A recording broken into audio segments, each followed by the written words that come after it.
Sebuah video yang menampilkan gumpalan hitam menyerupai awan di langit Subang, Jawa Barat tengah beredar di media sosial.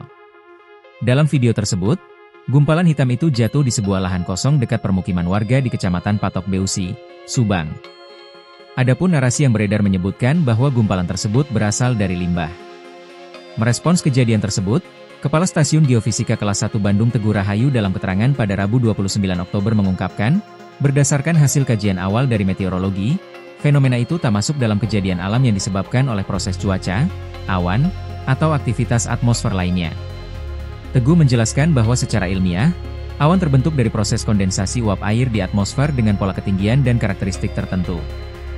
Adapun kondisi cuaca di wilayah Subang pada 27 Oktober secara umum berawan pagi harinya dan sore terpantau adanya awan hujan di sebagian wilayah Subang bagian selatan. Kemudian, cuaca Subang secara umum berawan tebal hingga hujan ringan sejak pagi sampai sore. Kondisi angin pada 27 Oktober itu, berdasarkan alat pengamatan terdekat, AWS Sukamandi, angin bertiup dominan dari timur selatan dengan kecepatan maksimum 26,1 km per jam. Kemudian pada 28 Oktober 2025, angin di wilayah Subang didominasi arah timur hingga selatan dengan kecepatan maksimum 13,3 km per jam. Rahayu menduga fenomena yang tampak berupa gumpalan hitam itu, kemungkinan berasal dari aktivitas di permukaan bumi. Seperti proses industri, reaksi kimia limbah, atau aktivitas manusia lainnya.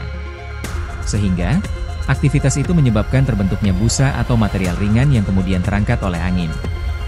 Sementara itu, Kepala Dinas Lingkungan Hidup Jawa Barat Ai Saadiah Dwi Daningsih mengungkapkan pihaknya belum menerima laporan resmi terkait kejadian gumpalan hitam yang jatuh di area Subang.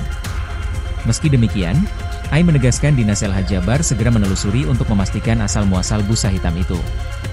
Ai mengungkapkan, busa limbah dalam jumlah besar dapat terbang bila tertiup angin kencang, mengingat massa jenisnya yang ringan. Jadi, mungkin gumpalan itu adalah busa. Jika terbukti ada industri yang lalai dalam pengelolaan limbah, Ai pun menegaskan pihaknya akan menjatuhkan sanksi sesuai ketentuan Permen LH 14/2024. Sebagai langkah antisipasi, warga diimbau agar tidak menyentuh busa tersebut. Sebab, perlu dicek dan dibuktikan apakah betul mengandung bahaya atau B3, perlu uji laboratorium untuk membuktikannya.